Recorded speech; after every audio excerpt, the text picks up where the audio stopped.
Hi, in this video we're going to look at some triplet accents from the practice pad book and how to use them in a musical way on the drums.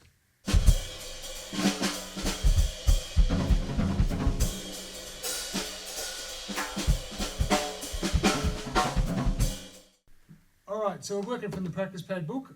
We're going onto the triplet accents chapter and turning into the first page of the chapter, onto page 78. And I'm looking at exercise 14. Now exercise 14 is a good one because it has the downbeat accents and the offbeat accents. So you're getting that combination between the two. This practice pad book is all about the accents. It's all about the technique, the 4 stick motions, and how to prepare those accents in a groove setting or in maybe a fill or a solo setting around the toms. So if you're not sure of the 4 stick motions, grab a copy, it'll work you through it. You can do it all on the practice pad, and then those exercises then apply to the drums. So this is an example of how we can get these accented triplets onto the kit in a musical setting. Alright, so I've got my practice pad here. I'm going to plonk it onto the snare drum. I'll leave the snare wires on so we get that slight snarey ring through the pad. And yeah, let's break down the sticking of exercise 14, page 78.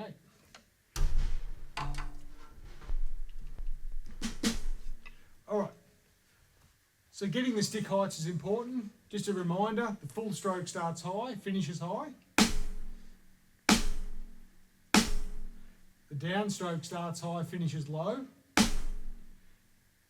So for this particular exercise, that downstroke's really important because the strokes that follow the downstroke will be softer. The upstroke starts low and finishes higher. And that one works well with the downstroke, so putting them together is a good idea.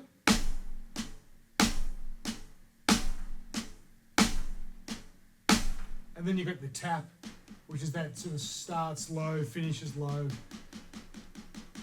It's still rebounding. A lot of students ask me, does that tap rebound? And it does. It almost feels like a mini full stroke because the stick is rebounding back up to that starting position. So getting those motions is really important. Like I said, the practice pad book takes you through it, gives you all the exercises. You've got some playlists to play along to some cool music too while you practice it. So getting the motions is really important. All right, let's play this exercise 14 using some triplets, bringing out the downbeats and the offbeat accents.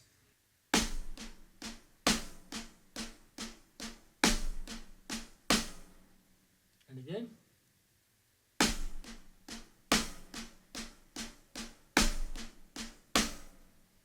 All right, let's loop that around. Then you're getting some upstrokes to prepare for your accented strokes at the start of the bar.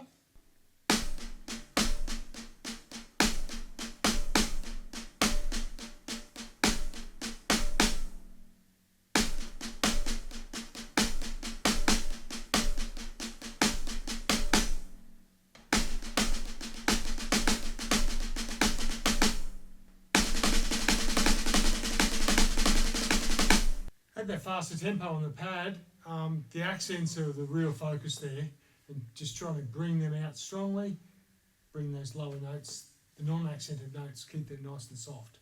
It does get a challenge at speed, but anyway, that's what you do. We practice them, build them up so they become flowing and easy. All right, let's put them on the drums. I'm just going to start playing it on the snare drum. This time I'm going to add hi-hats on beats 2 and 4. And just try and bring out the accents on the snare. Now, I'm also going to try and bring out the accents on the rim shot. So the stick is hitting halfway across the rim and the skin at the same time, creating that nice sort of attack on the accent. So adding a hats 2 and 4 and going for the rim shot accents creates enough complexity to really sort of hone in on this sort of sound. Strong 2 and 4, rim shots locking in, nice, even, softer, non-accented notes. So all of a sudden the detail has jumped right up because we're dealing with these extra elements within this exercise. Here we go, 80 beats a minute. I've got the metronome on.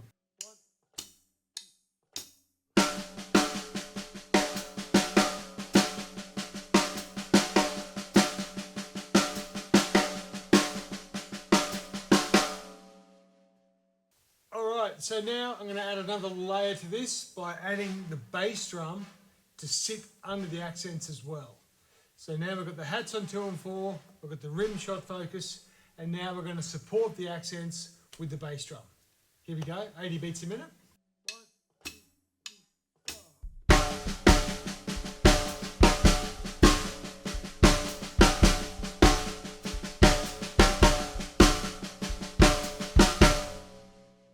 Okay, so I've got my metronome on 80 beats a minute there.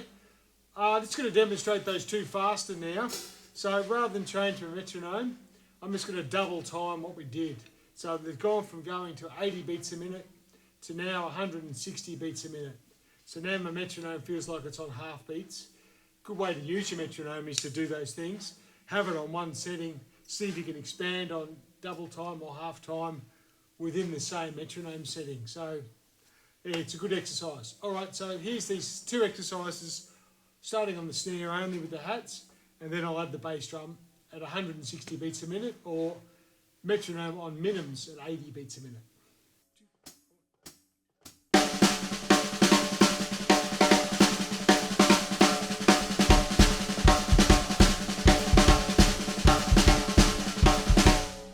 Alright, let's get a bit creative with how we can use this exercise and any of the exercises in this chapter.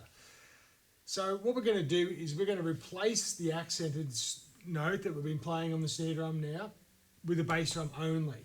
Okay, so the exercise now changes to sort of a foot and hand combo. Okay, so all accents become bass drums. Anything that's not an accent is put back onto the snare drum. All right, so keep these non-accented for now, and it's like the bass drum is just emphasising all the accents on its own. It sounds like this. A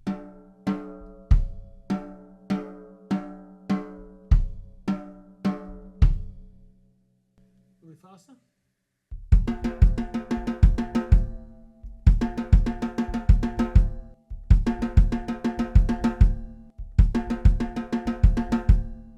Alright, so now I'm going to play it with the metronome on. I'm also adding a hi-hat on beats 2 and 4, like we did earlier. Just adds another sound. It starts preparing us for this sort of jazzy, sort of swinging feel. That's how I'm feeling it. So hats 2 and 4 brings that alive.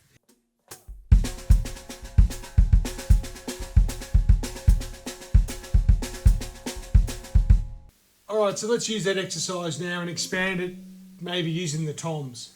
So I'm going to play the first bar on the snare, second bar up on the first tom, come back to the snare for the next bar, then head over here to the floor tom for bar 4.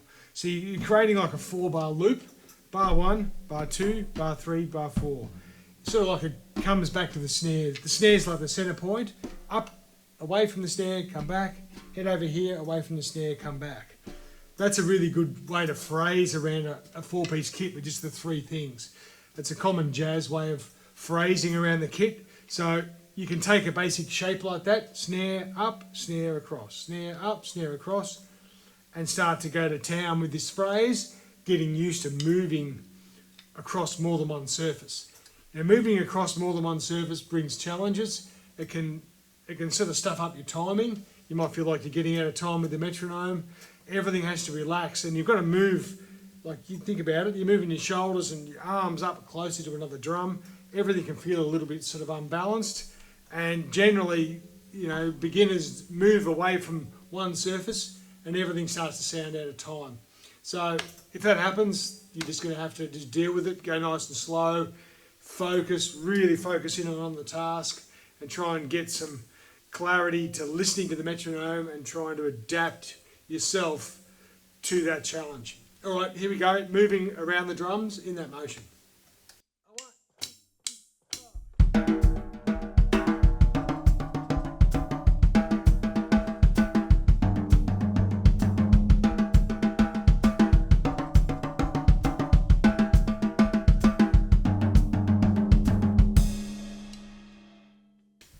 All right, I'm just going to play this now around the drums, use it as a bit of a trade, improvise it really within a jazz sort of swing feel.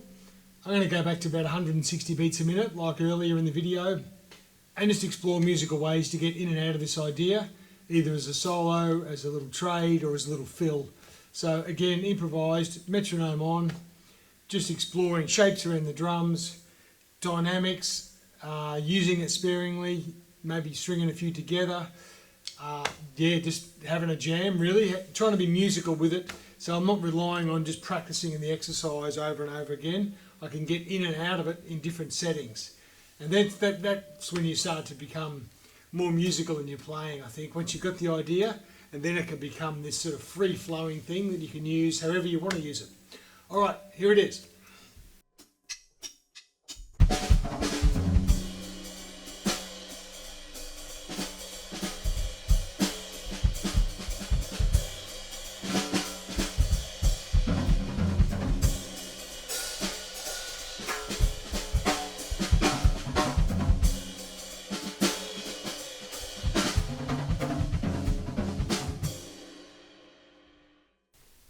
Okay, so that's sort of a few ways to use just like one of the exercises from the practice pad book.